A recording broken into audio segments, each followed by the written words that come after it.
The scent of pine and frost hung in the night air as I huddled beneath a threadbare blanket on my cabin's porch.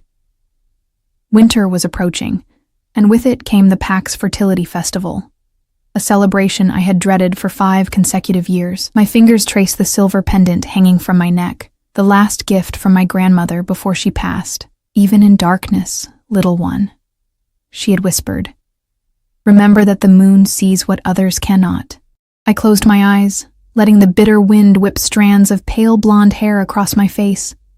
The pendant felt warm against my skin, a small comfort against the whispers that followed me through our territory. Barren, useless, failed Omega, each word a lash against my already scarred heart.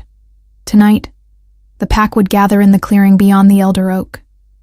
There would be dancing, feasting, and the traditional blessing of the fertile females. And I, Claire Bennett, would once again sit in the shadows, enduring pitying glances and barely concealed sneers.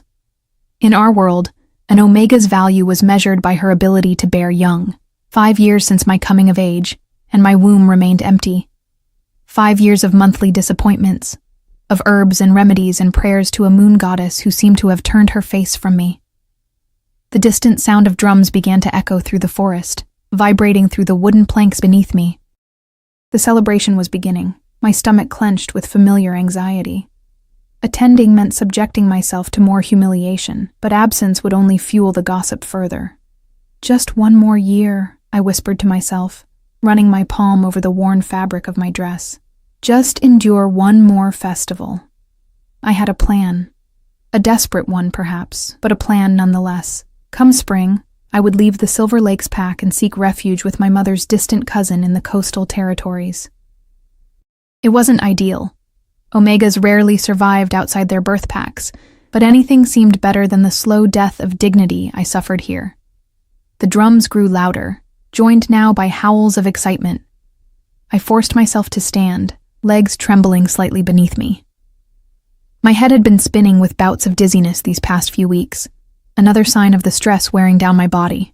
I blamed it on the meager portions I'd been eating, the result of increasingly limited access to the Pack's communal resources.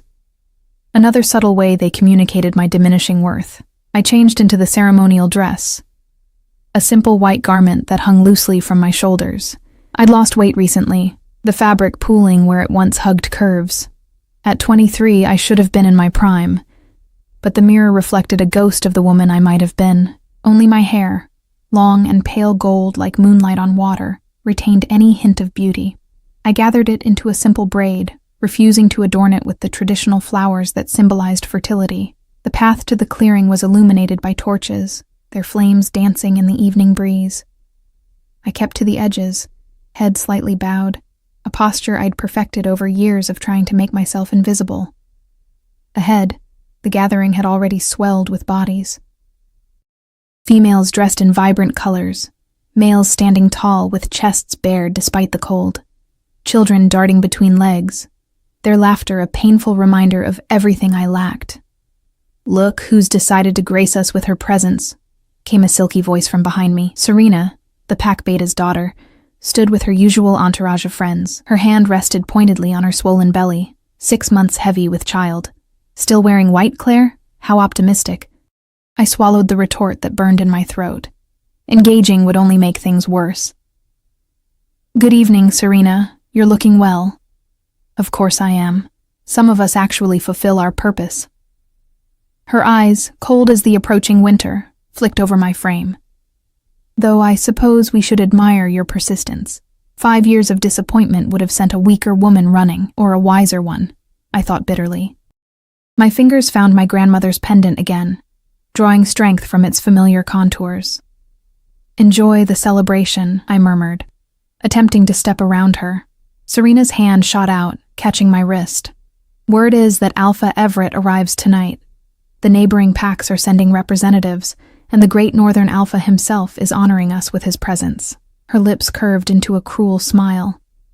"Don't embarrass us, Claire. Perhaps you should keep to the shadows where you belong." My heart stuttered at the mention of Alpha Everett Blackthorn, ruler of the Northern Territories and sovereign over 7 allied packs, including our own. I had glimpsed him only once, 3 years ago, when he'd passed through our lands on a diplomatic mission. Even from a distance, his presence had been overwhelming.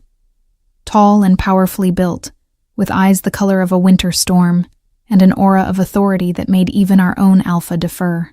"I have no intention of drawing attention," I replied quietly, tugging my arm free. It wasn't a lie. All I wanted was to fulfill my obligation to appear, then retreat to my cabin and the solitude that had become my only peace. The clearing was transformed for the festival. Great bonfires burned at cardinal points, casting golden light over trestle tables laden with food. The central space had been cleared for dancing, and already couples moved in rhythm to the primal beat of drums. At the northern edge stood the ceremonial dais, where our alpha and his mate would later preside over the fertility blessings. I found a place at the edge of the gathering, helping myself to a small plate of food I wasn't sure I could stomach. The nausea that had plagued me intermittently for weeks was returning, along with a strange fluttering sensation low in my belly.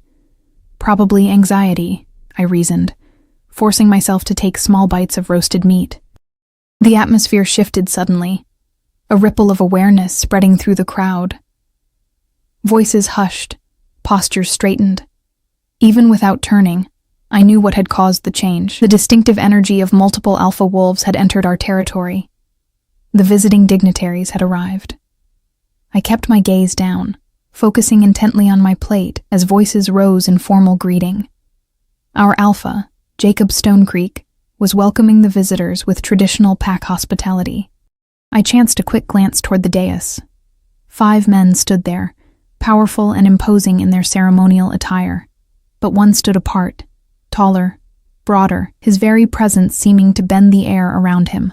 Alpha Everett Blackthorn. Even from this distance, something about him sent a strange tremor through my body. The fluttering in my belly intensified, almost like a response to his presence. Ridiculous, of course. An alpha of his stature would never even notice an omega like me, especially one considered defective by her own pack. I turned away, intending to slip into the shadows of the surrounding forest, when the world suddenly tilted. The plate slipped from my fingers, clattering to the ground as a wave of dizziness crashed over me. I staggered, reaching blindly for support. My vision blurred, darkness creeping at the edges. And then, cutting through the haze, a scent hit me. Powerful, primal, like a winter storm over ancient pines.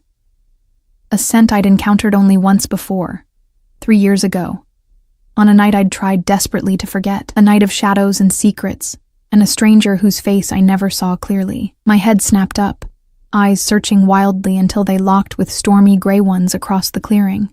Alpha Everett Blackthorn was staring directly at me, his expression shifting from diplomatic neutrality to something dark and intent. Recognition flared in those penetrating eyes, followed by something that looked impossibly like shock. And then, as the pack fell silent around us, his powerful voice carried across the clearing, speaking a single word that stopped my heart. Mine. The world went black as I collapsed. The last thing I registered being strong arms catching me before I hit the ground, and that same winter pine scent enveloping me completely. I awakened to unfamiliar softness beneath me and the crackling warmth of a nearby fire. My eyelids felt heavy, resistant to opening as consciousness slowly returned. That scent again, winter pines and something untamed, filled my senses, stronger now, wrapping around me like a physical presence. "She's waking," came a low voice, followed by the sound of a door closing. I forced my eyes open, blinking against the golden firelight. I was lying on a bed draped with furs in what appeared to be the pack's guest quarters, accommodations far more luxurious than anything I'd experienced in years. Standing at the foot of the bed, his powerful frame silhouetted against the fire, was Alpha Everett Blackthorn. Memory rushed back, the festival, the dizziness, his single word spoken with such authority, mine. Instinctively, I pushed myself backward until I hit the headboard, pulling furs up to cover myself, though I remained fully clothed. "You needn't fear me." His voice was deep, resonant, with the slight rasp that all alphas seemed to possess, the echo of their wolf just beneath the surface. "Though I understand why you might." I found my voice, though it emerged as little more than a whisper. "Why am I here? What did you mean when you..." I couldn't bring myself to repeat that word, the claim that had silenced an entire pack gathering. He moved to a chair beside the bed, lowering his imposing frame into it with a grace that belied his size. Up close, he was even more intimidating. Broad shoulders, strong jawline shadowed with stubble, and those eyes, gray like storm clouds, intelligent and penetrating. His dark hair was cut short at the sides but longer on top, and a scar ran through his left eyebrow, giving him a perpetually questioning look. "You truly don't remember, do you?" he asked, studying my face with an intensity that made me want to hide. "The blood moon, 3 years ago." My heart stuttered. The blood moon, a rare celestial event that heightened wolf instincts and blurred the lines between human and beast. For those 3 days, I had sequestered myself in the forest cabin that once belonged to my grandmother, terrified of what the moon's influence might do to an Omega already considered defective. But on the final night, dreams had plagued me, vivid, burning dreams of hands and lips and a presence that seemed to consume me from within. I had awakened the next morning with my bedding in disarray, my body bearing marks I couldn't explain, and only the faintest memory of a stranger's touch. I had dismissed it as a moon-induced fantasy, too ashamed to speak of it to anyone. "That was," I faltered, heat rising to my cheeks. "That was real? Very real." His voice had softened, though his eyes remained intense. "I was patrolling borders during diplomatic negotiations. The moon affected me more strongly than I anticipated. I followed a scent that called to me like nothing I'd ever experienced." He leaned forward slightly. "Your scent, Claire." The sound of my name on his lips sent an involuntary shiver through me. "How do you know my name?" A shadow passed over his expression. "I've known it since that night. I learned everything about you, the Omega who lives alone at the edge of Silver Lake's territory, the woman who tends the memorial garden, the healer's apprentice who was dismissed when her condition became apparent." "My condition?" I echoed, confusion clouding my thoughts. He stood abruptly, pacing the length of the room before turning back to me. "They truly kept it from you. I suspected as much when I received reports, but to see it confirmed," his hands clenched at his sides. "Your pack has much to answer for." Fear and frustration tangled within me. "What are you talking about? What condition?" "You're with child, Claire." The words fell between us like stones into still water. "My child." The room seemed to tilt around me. My hand moved instinctively to my abdomen, to the slight swell I had attributed to bloating or stress, the nausea, the dizziness, the strange fluttering sensations, all of it suddenly realigned in my mind, forming a truth so obvious I couldn't comprehend how I'd missed it. "That's impossible," I whispered, though even as I spoke, some deep instinct recognized the truth in his words. "I'm barren. Everyone knows it. 5 years without conception because you've never been with anyone from your own pack," he finished for me.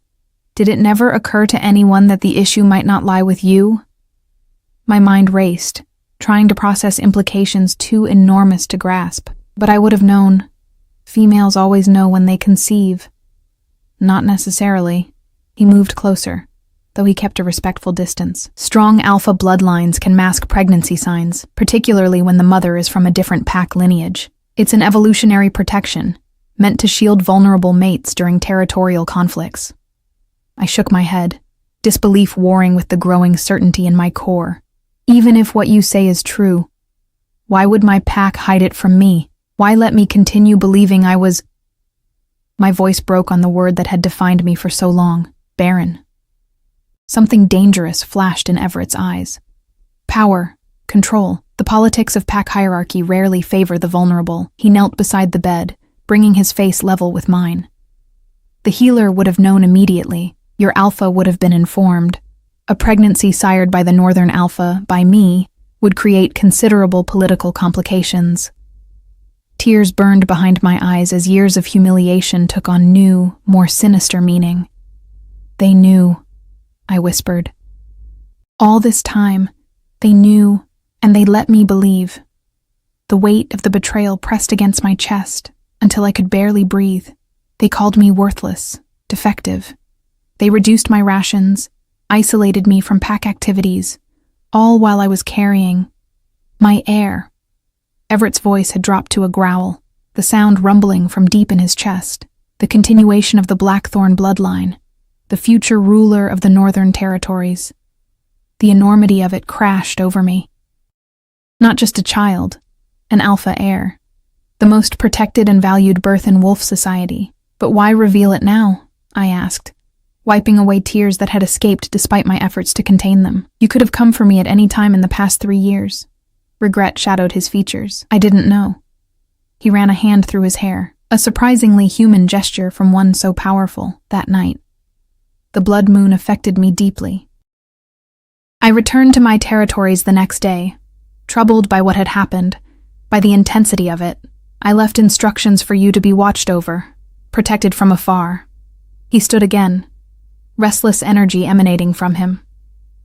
The reports I received stated that you were well, respected within your pack, that you had chosen to remain unmated. It wasn't until 3 months ago that one of my most trusted guards expressed concerns about discrepancies in the reports. So you came to see for yourself, I concluded, pieces falling into place. I came to correct a grievous error. His expression softened marginally as his gaze fell to my middle, and I found far more than I expected. Silence stretched between us as I struggled to process everything. My hand remained on my abdomen, now aware of the slight firmness beneath my fingers. A child. His child. Growing inside me all these months, while I endured mockery and isolation. What happens now? I finally asked, voice small against the vastness of my new reality. Everett's expression turned resolute. Now I claim what's mine. Both of you. He moved to the window, looking out at the pack grounds where the festival continued unabated. By our most ancient laws, you are my mate, Claire, the mother of my heir. No power in any territory can dispute that claim. Fear and something dangerously like hope fluttered in my chest. Your mate? But I'm just an omega from a minor pack. Surely you're expected to mate with someone of higher status, someone who would strengthen political alliances. He turned back to me, something fierce and possessive in his gaze. I am Alpha of the Northern Territories. I make the alliances. He approached the bed again, this time sitting carefully on its edge. Besides, there's something you should know about yourself, Claire Bennett. I waited, unsure what more revelations this night could possibly hold. Your grandmother's pendant, he said, gesturing to the silver moon that still hung around my neck. I recognized it immediately. That symbol belongs to the Luna bloodline, the most ancient line of Omega healers in wolf history. Your grandmother wasn't just any wolf. She was Luna-blessed. And so, it appears, are you. My fingers clutched the pendant. Grandmother had never spoken of special bloodlines, had only told me stories of moon magic and healing traditions. But she had insisted I never remove the pendant, had made me promise with an urgency I hadn't understood at the time. Luna-blessed, I repeated, the words feeling strange on my tongue. What does that mean? It means you're exceptionally rare. Omega healers of your lineage were once revered as the balance to alpha power. They possessed gifts beyond ordinary healing, empathy that could calm even berserker wolves, wisdom that guided packs through their darkest times. His voice had taken on an almost reverent quality. The bloodline was thought extinct decades ago. Until now. The information overwhelmed me, too much to absorb after years of believing myself worthless. I don't have any special gifts, I protested. I'm just... A sharp knock at the door interrupted me. Everett's expression immediately hardened as he rose to his feet, positioning himself between me and the door. Enter, he commanded. The door opened to reveal Alpha Stone Creek, his face carefully composed, though I could sense anxiety rolling off him in waves. Alpha Blackthorn, the ceremony awaits your presence. The other delegates are growing restless. Everett's posture remained unyielding. Inform them there's been a change in plans. The fertility ceremony will not proceed as usual tonight. Stone Creek's eyes darted to me, then quickly away. May I ask what you intend instead? A mating claim. Everett's words fell like thunder in the quiet room. And a reckoning for your pack's deception. Color drained from Stone Creek's face. Perhaps we could discuss this privately. There's nothing to discuss. Everett's voice had taken on that alpha timbre that seemed to vibrate through the very air. You knowingly concealed my mate and heir. Under wolf law, I could challenge not just your leadership, but the very existence of your pack. Fear flashed across Stone Creek's features. There must be some misunderstanding. Save your lies. Everett cut him off. Your pack healer has already confirmed what I suspected. Claire carries my child, has been carrying it for nearly 7 months. 7 months. The time frame struck me with physical force. All those days of suffering, of believing myself broken, while new life grew within me, unacknowledged. I'll join the gathering shortly, Everett continued, dismissal clear in his tone. I suggest you prepare your pack for significant changes, Stone Creek. When the door closed behind our former alpha, Everett turned back to me. His expression softened as he took in my overwhelmed state. I've given you much to process in little time, he acknowledged. But we cannot linger here. Tonight, everything changes. He extended his hand to me. A request, not a demand, despite all his power. Will you stand with me, Claire? Will you let me claim what should have been acknowledged 3 years ago? I looked at his outstretched hand, then up to the storm-gray eyes that had haunted dreams I'd tried to forget. In them, I saw not just power and authority, but a promise, protection, respect, perhaps even tenderness. Slowly, I placed my hand in his. The weight of every stare pressed against me as Everett led me from the guest quarters toward the ceremonial grounds. My legs trembled beneath me, partly from weakness, partly from the overwhelming awareness of what was about to happen. Everett's hand remained firmly clasped around mine, his thumb occasionally brushing over my knuckles in a gesture that seemed both possessive and reassuring. Keep your head high, he murmured as we approached the gathering. You have nothing to be ashamed of. It is they who should lower their eyes in your presence. I swallowed hard, trying to summon courage I wasn't sure I possessed. For years, I had trained myself to become invisible among these people, to shrink and fade and apologize for my very existence. Now, Everett was asking me to stand before them as his equal, his mate, worthy of the respect afforded to the most powerful alpha in the Northern Territories. The festival had taken on a different energy. The celebratory atmosphere had dissipated, replaced by a tense anticipation that hung in the air like the coming storm. Pack members lined the path to the ceremonial circle, their expressions ranging from confusion to outright hostility. I spotted Serena among them, her face twisted with disbelief and anger.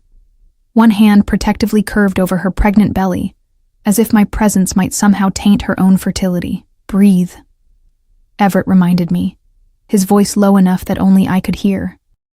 Remember who you are now. Who am I now? The question echoed in my mind as we reached the ceremonial dais. No longer just Claire, the failed Omega. Not simply a vessel for the Alpha's heir. Something more complex, a woman of ancient bloodline, carrying a child conceived under the blood moon, claimed by the most powerful wolf in the Northern Territories. Alpha Stone Creek stood at the center of the dais, flanked by the visiting dignitaries. His face was carefully composed, though the rigid set of his shoulders betrayed his tension.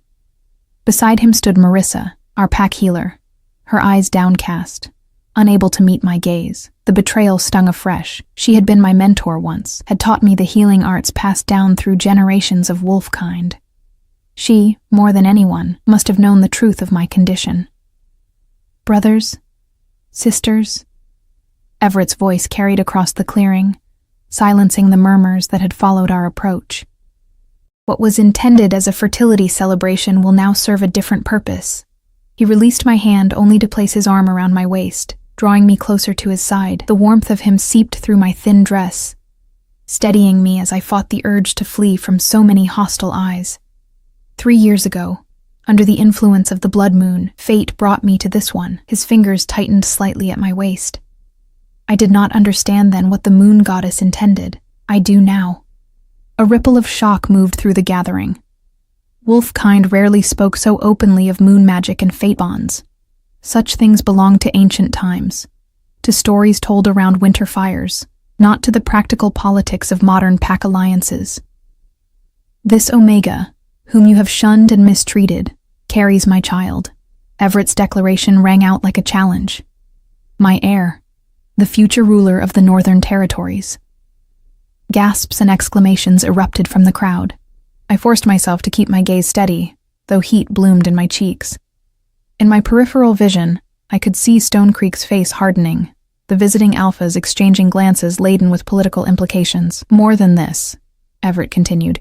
She carries the blood of the Luna line. The silver moon she wears is not mere decoration, but the mark of her lineage. Omega healers of ancient power, thought lost to our kind generations ago. At this, Marissa's head snapped up, her eyes wide with genuine shock as they fixed on the pendant at my throat. This, at least, had not been part of the deception. She truly hadn't known. By ancient law and the witness of the moon, I claim Claire Bennett as my mate, mother of my heir, and Luna of the Northern Territories. The traditional words of claiming fell into a silence so complete, I could hear the crackling of the ceremonial fires. No one moved. No one spoke. Even the visiting alphas seemed momentarily stunned by the declaration. Then Alpha Stone Creek stepped forward, breaking protocol. Alpha Blackthorn, while we respect your claim, perhaps such matters might be better addressed in council, rather than— There is nothing to address in council. Everett cut him off, his voice deceptively calm, though I could feel tension coiling through his body. The claiming is not a matter for negotiation. It is done. What remains is the accounting for your pack's actions. Stone Creek's expression darkened. What actions do you refer to exactly?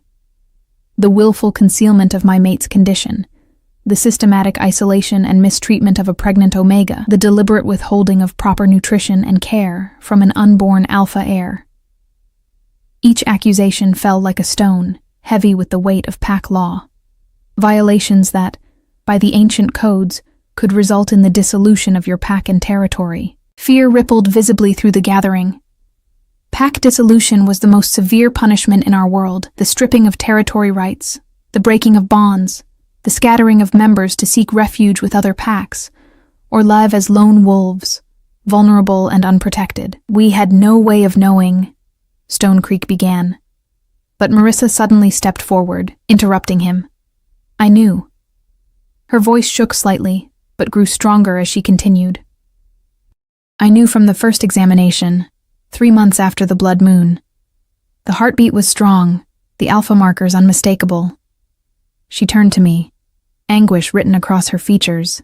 I told him immediately, as was my duty. Betrayal cut through me with fresh pain. All those months of visiting her with complaints of fatigue and nausea, receiving dismissive diagnoses of stress and poor nutrition. All while she knew a new life grew within me. And what did you do with this information, Alpha Stone Creek? Everett's question was soft, dangerous. Stone Creek's gaze darted around the circle, seeking allies and finding none. The visiting alphas had stepped back, distancing themselves from whatever punishment was to come. I did what was necessary to protect my pack. An alpha heir born to an unmated Omega from our territory. It created a dangerous political situation. So you chose to hide it, to isolate her, to allow your pack to mock and shun her. Everett's voice had dropped to a near growl. To restrict her rations despite knowing she fed 2 lives. It was a temporary measure, Stone Creek insisted, until we could determine the best course of action. 7 months is not temporary, I found myself saying, my voice stronger than I expected. All eyes turned to me, but for once, I didn't shrink from their attention. 7 months of believing myself broken, of enduring contempt and pity, of wondering what fundamental flaw made me unworthy of the most basic respect. Silence followed my words. Even Everett seemed momentarily surprised by my outburst. The time for accounting has come, he said finally, returning his attention to Stone Creek. By right of blood and law, I could demand your territory and the dissolution of your pack, but such action would harm innocents who had no part in your deception. Relief flickered across Stone Creek's face, quickly masked. Instead, Everett continued, I invoke the right of Alpha succession. From this moment forward, you are no longer Alpha of Silver Lake's pack. You will return with me to the Northern Territories, where you will serve as guardian of the border forests, far from any position of authority or power. The declaration was met with shocked silence. Alpha succession without combat or death was almost unheard of. a humiliation worse than many could bear. "And who will lead in my place?" Stone Creek demanded, desperation edging his voice. "You cannot rule both territories." "I can and will, until a suitable replacement is found." Everett's gaze swept the crowd, assessing. "This territory now falls under my direct protection. Those who served you loyally in your deception will face similar reassignment." His eyes settled on Serena, whose face had gone pale with the implications. As daughter of the Pack Beta, her elevated status had always depended on her father's position, a position now forfeit. "The Luna bloodline," came a voice from the edge of the circle. An elderly wolf stepped forward, one I recognized as Elder Thorn, keeper of Pack histories. He approached slowly, his aged eyes fixed on my pendant. "I never thought to see it in my lifetime." He stopped before me, then did something that sent another shockwave through the gathering. He bowed, deeply and with evident reverence. "The silver moon, the balancing force to alpha power. Tell me, child, have you experienced the dreams yet?" I hesitated, unsure what he meant, but something in his roomy eyes compelled honesty. "I dream of wolves in pain," I admitted quietly. "Of wounds I can heal with just a touch. Of storms I can calm by simply breathing with them." Elder Thorn straightened, nodding as if I'd confirmed something significant. "The gifts are awakening, drawn out by the child she carries." He turned to Everett. "The Alpha King and the Luna Queen. The old prophecies spoke of such a pairing, a return to balance in troubled times." Murmurs spread through the crowd, the atmosphere shifting from hostility to something more complex. Uncertainty, yes, but also a reluctant awe. I felt the weight of their regard changing, transforming from contempt to wary respect. "The ceremony of claiming will proceed," Everett announced, bringing the focus back to the immediate moment. "As tradition demands," my heart stuttered. The claiming ceremony was an ancient ritual, rarely performed in modern times. A public acknowledgement of the mate bond, witnessed by Pack, and sealed through blood and touch. I had never expected to experience it myself, had resigned myself to a solitary existence. "Are you certain?" I whispered to Everett, suddenly afraid. "Once done, it cannot be undone. Your councils, your allies, they will expect you to mate strategically, for alliance and advantage." Something softened in his storm-gray eyes as he looked down at me. "Some advantages cannot be measured in territory or political power," he said quietly. "The moon showed me my true mate 3 years ago. I was blind not to recognize it sooner." Before I could respond, he turned back to the gathering. "Prepare the circle. We claim under the winter moon tonight." The next hour passed in a blur of activity. Pack members, now eager to prove their loyalty to their new alpha, rushed to arrange the ceremonial space according to ancient specifications. The central fire was built higher, ringed with stones carved with symbols I only half recognized. Everett was led away by the visiting alphas for the traditional preparation, while I found myself surrounded by a group of Omega females who had previously barely acknowledged my existence.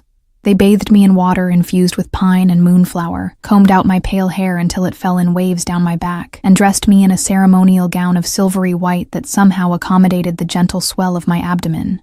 All the while, they avoided my eyes, their manner a strange mixture of deference and uncertainty. Only one, a young Omega named Lily, who had occasionally shown me small kindnesses in the past, dared to speak directly to me. "We didn't know," she whispered, as she fastened my grandmother's pendant around my neck. "About the baby, about your bloodline. We would never have—" "You knew I was suffering," I interrupted gently. "That was enough to warrant kindness, wasn't it?" She flushed, unable to meet my gaze. "But the past is done," I continued, surprising myself with the forgiveness in my voice. "We look to the future now." When they led me back to the ceremonial circle, the transformation was complete.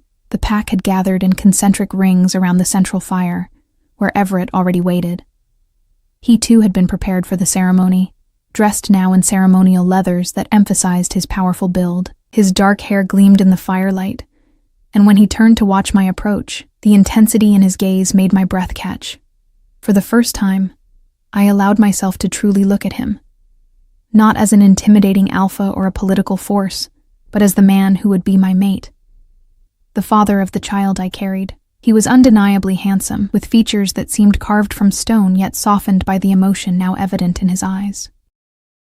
Something stirred in me, a recognition that went beyond memory or reason, a pull that had begun 3 years ago under the blood moon and had never truly faded. As I stepped into the innermost circle, the fluttering in my abdomen intensified, as if the child sensed its father's proximity. Everett's nostrils flared slightly, and I knew he could smell the subtle changes in my scent that signaled my awareness of him. "Under moon and stars, before pack and kin, I claim this woman as my mate," he began, his voice carrying the formal cadence of the ancient words. "Bound by blood, by body, by the blessing of the moon goddess. Do you accept this claim?" Elder Thorn asked me, acting as officiant in the absence of the pack alpha. I looked up at Everett, searching his face for any sign of hesitation or duty-bound resignation. I found none, only certainty and something that might, with time, become tenderness. "I accept," I answered, my voice clear and steady. "Under moon and stars, before pack and kin, I accept this man as my mate. Bound by blood, by body, by the blessing of the moon goddess." "Block 4. Elder Thorn nodded solemnly, then produced a ceremonial blade from the folds of his robes. The silver gleamed in the firelight, ancient runes etched along its surface catching the light as he held it aloft. "Blood to blood, life to life," he intoned. "The bond eternal, blessed by the moon." The blade descended first to Everett's palm, drawing a thin line of crimson across his skin. He didn't flinch, his eyes never leaving mine as the elder then took my hand, turning it palm upward. The sting was brief, a small price for what was being forged between us. Thorn stepped back as Everett clasped my wounded palm with his, our blood mingling. The sensation that followed caught me entirely unprepared. A rush of warmth that flowed from our joined hands up my arm and throughout my body, like liquid fire in my veins. Gasps rose from the watching pack, and I realized belatedly that our joined hands had begun to emit a soft silver glow, visible even in the bright firelight. "The Luna blessing," Elder Thorn whispered, awe evident in his voice. "It has not been witnessed in 7 generations." The warmth intensified, and with it came flashes of sensation and memory that were not my own. A childhood spent in the high mountains, the weight of leadership placed on young shoulders, years of solitude despite being surrounded by pack. I was experiencing Everett's life, his memories flowing into me through our joined blood. His pupils dilated as he looked down at me, and I knew he was experiencing the same, seeing my childhood, feeling my grandmother's gentle guidance, enduring the years of isolation and mockery that followed her death. "I see you," he murmured. Words meant only for me despite the circle of witnesses. "All of you." The glow subsided gradually, leaving behind a strange new awareness between us. The physical cut was already healing, wolf regeneration sealing the wound, but something deeper and more permanent had been established.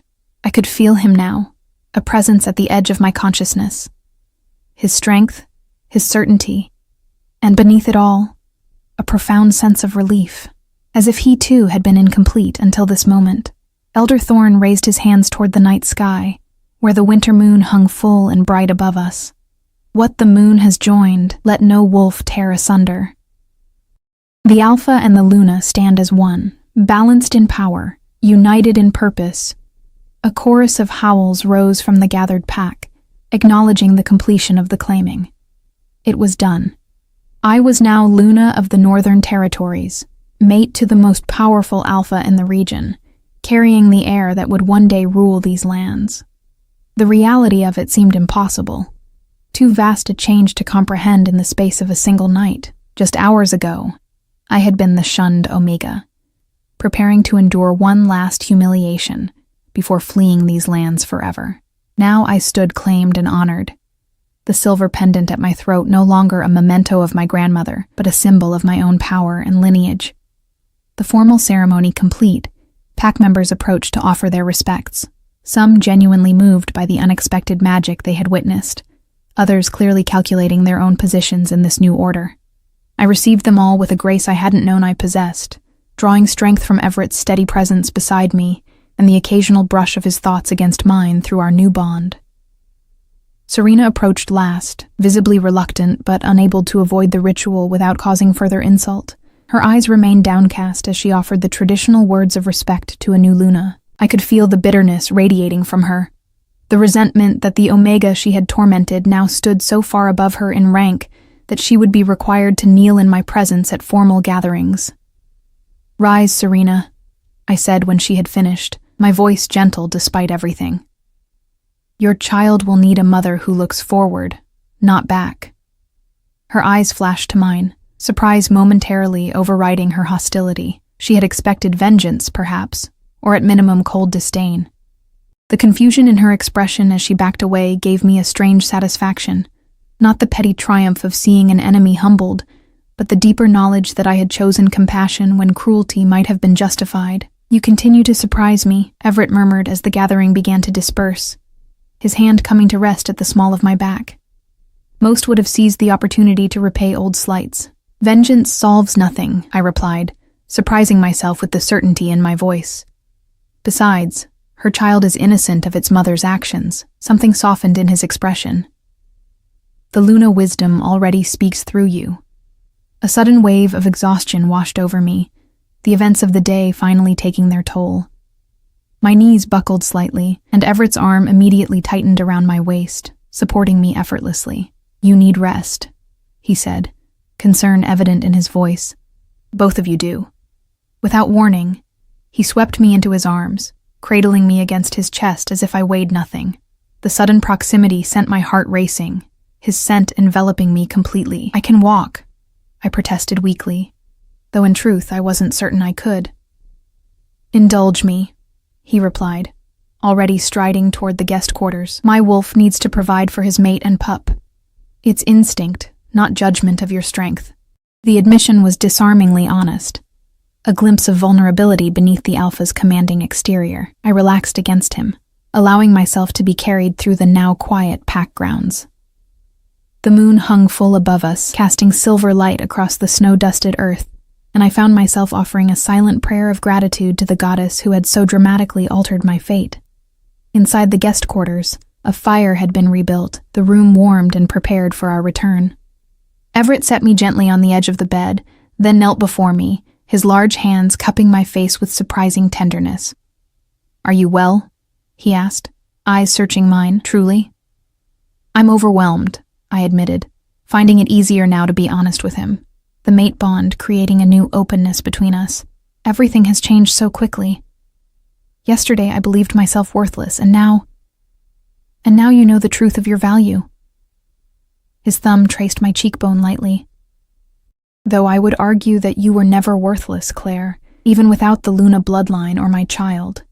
Those things may have revealed your importance to others, but they did not create it." Tears pricked at my eyes, his words touching a wound so deep I hadn't realized how desperately it needed healing. "You don't even know me," I whispered.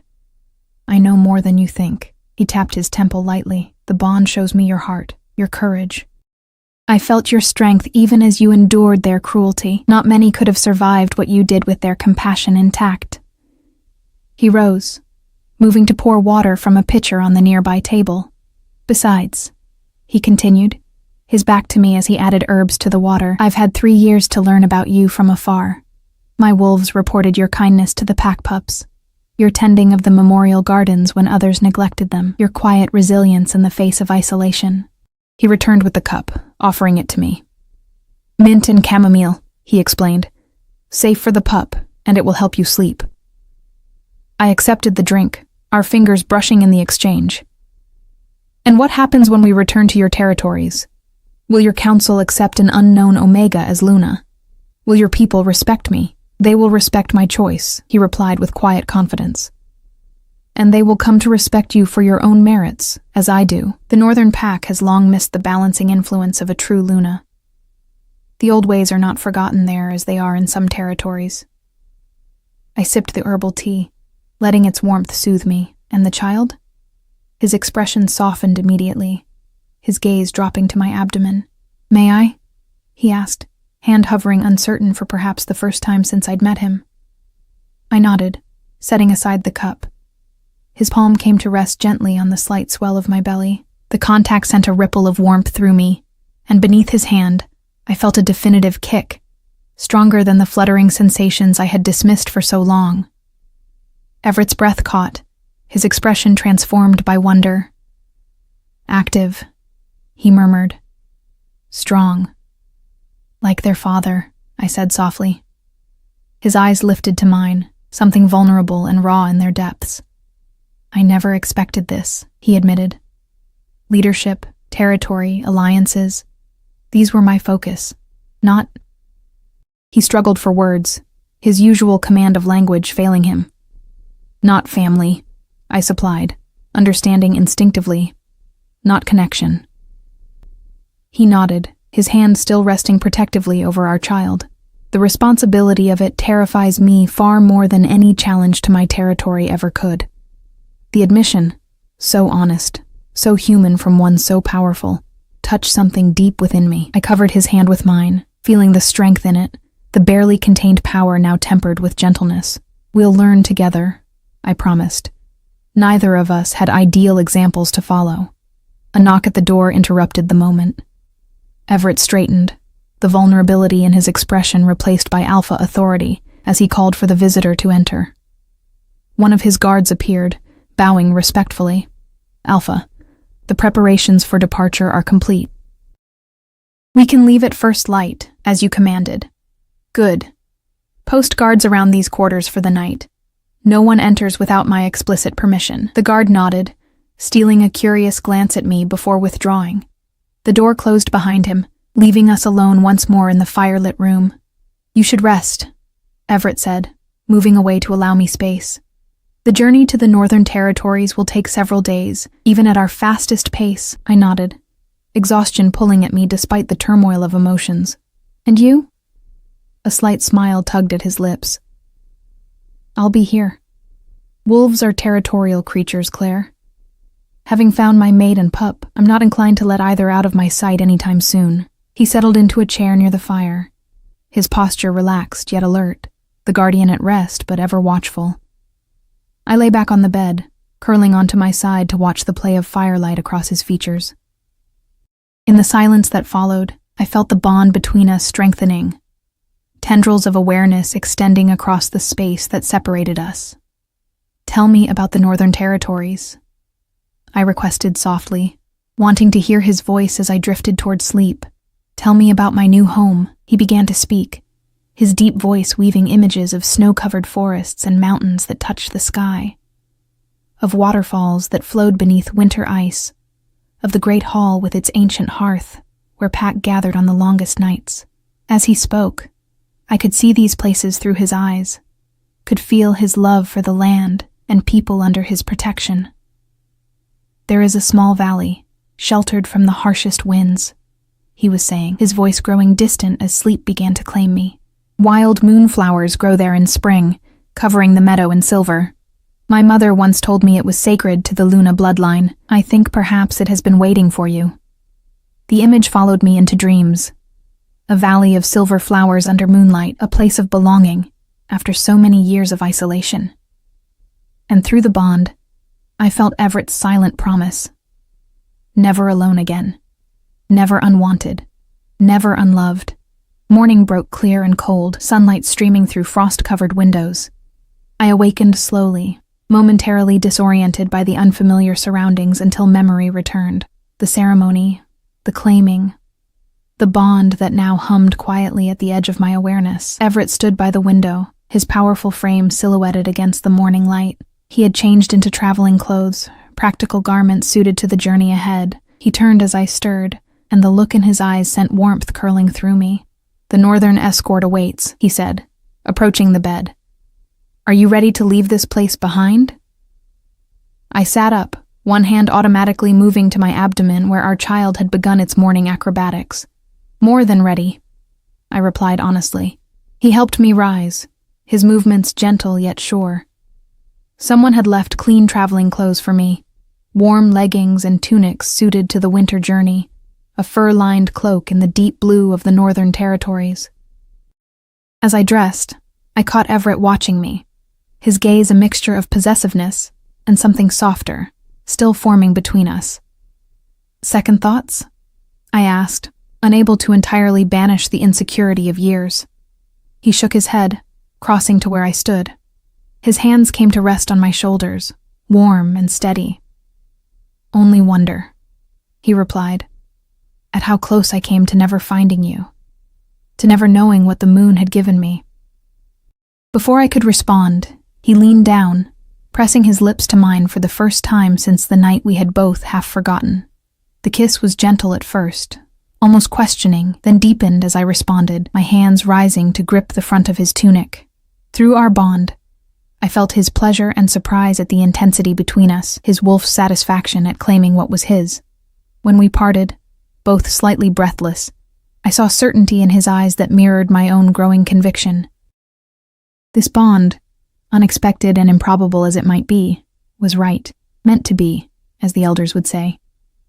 Come, he said, offering his arm. It's time to take you home. We emerged from the guest quarters to find a formal escort waiting. 20 wolves of the northern pack, mounted and ready for the journey. They saluted as we appeared, fists over hearts in the traditional gesture of respect for their alpha and his newly claimed Luna. The Silver Lakes pack had gathered as well, their expressions a mixture of uncertainty, resentment, and in some cases genuine well wishes. Alpha Stone Creek stood apart, his position already diminished, the symbols of leadership stripped from his attire. He would return with us to the north, his fate sealed by his deception. My gaze found Lily among the gathered Omegas. She offered a small smile, a gesture of kindness that I returned. Perhaps someday, when wounds had healed and new leadership established, the ties between our packs might be rebuilt on foundations of honesty rather than fear. Everett helped me mount a horse prepared for me, a gentle mare with a smooth gait, selected with care for my condition. He swung up onto his own mount, a massive black stallion that seemed a fitting match for its rider's power and presence. Citizens of Silver Lakes, he addressed the gathering, his voice carrying in the clear morning air, your territory now falls under the protection of the Northern Pack. In the coming months, a new alpha will be appointed from among those who have proven their loyalty and wisdom. Murmurs spread through the crowd at this announcement. The prospect of advancement would undoubtedly reshape allegiances in the days to come. Until then, Everett continued, remember this day. Remember that deception brings consequences, but that redemption remains possible for those who choose it. His gaze swept over them, both warning and promise in his words. And remember that the old ways are returning. The Luna bloodline walks among wolves once more. As if in answer to his words, my grandmother's pendant warmed against my skin. The sensation was subtle but unmistakable, a reminder of heritage and power I was only beginning to understand. Everett turned his mount northward, signaling the start of our journey. As we rode through the pack grounds toward the territorial boundary, I looked back once at the place that had been my home and prison for so long. The cabin where I had lived in isolation stood empty now, already seeming smaller and less significant than it had just days before. No regrets?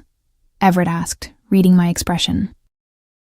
I shook my head, facing forward again as we passed beyond the boundary markers of Silver Lake's territory. No regrets, I confirmed. Only gratitude that the path forward leads away from here. He reached across the space between our horses. Taking my hand briefly in his, through our bond, I felt his approval, his pride, and beneath it all, a growing tenderness that neither of us had anticipated. Ahead, the forest opened onto rolling hills already dusted with early snow. Beyond them, visible as a distant blue shadow on the horizon, rose the mountains of the Northern Territories, my new home.